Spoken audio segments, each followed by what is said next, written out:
안녕하세요. 현지 공인중개사 우리들 아파트입니다. 한동안 영상을 전혀 올리지 못했습니다.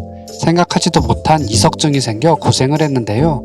이제 많이 좋아져 다시 영상을 올릴 수 있을 듯 합니다. 최근 부동산 시장 흐름을 먼저 정리해 보겠습니다. 그럼 시작하기 전에 구독, 좋아요 눌러주세요. 40세 이상이 되면 건강에 대한 관심은 늘어가지만 막상 일상생활에서 이전의 습관을 버리기는 쉽지 않은데요. 저 역시 운동 부족에 음주, 과도한 스마트폰 사용 등의 생활을 지속하다 이번에 이석증이라는 병으로 무척 고생을 했습니다.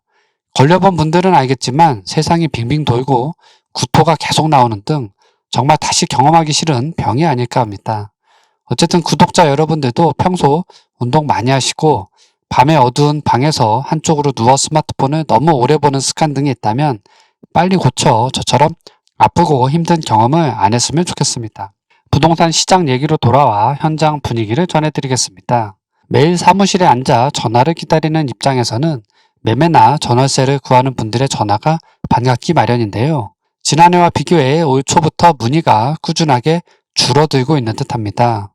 저희뿐만 아니라 분당 수지 지역과 판교, 서울 대부분 지역에서 매매 관련 문의가 줄어들고 있습니다. 뉴스에 나온 내용보다 현장에서 느끼는 체감은 정말 더 심각한데요.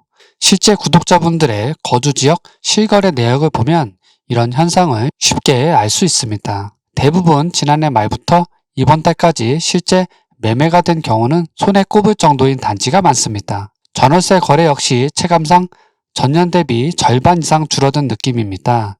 임대차 3법으로 인해 재계약을 한 경우도 많고 이전과 비교해 전세 가격이 오른 곳이 많다 보니 아파트보다 빌라 등을 찾는 분들도 늘고 있습니다. 때문에 매매나 전월세를 주려고 부동산에 집을 내놓아도 계약이 빨리 이루어지지 않고 매물만 쌓여 있어 집주인분들의 전화만 계속 오는 상황입니다. 매매는 급매로 가격을 확 낮추지 않는 이상 쉽게 계약이 안 되는 상황이고 전월세 역시 계약 당시 가격 조절을 조금씩 해야 순조롭게 계약으로 이루어지고 있습니다. 지금 분위기로 봐서는 여름 이전에 매매를 계획하는 분들은 시장 흐름을 지켜보고 생각보다는 길게 기간을 잡아야 원하는 가격에서 거래가 이루어질 듯 보입니다.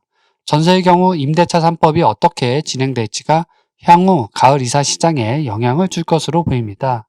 이미 한 차례 5% 인상으로 재계약을 했던 분들은 시장 가격에 맞춰 새롭게 전세를 구해야 하는데 보통 1억 이상의 보증금을 추가해야 이전 수준의 집을 구할 수 있을 듯 합니다. 이분들의 움직임이 어떻게 이루어지는지에 따라 전세 가격이 지금 수준에서 머무르거나 혹은 지역에 따라서 조금 더 올라갈 수도 있어 보이네요.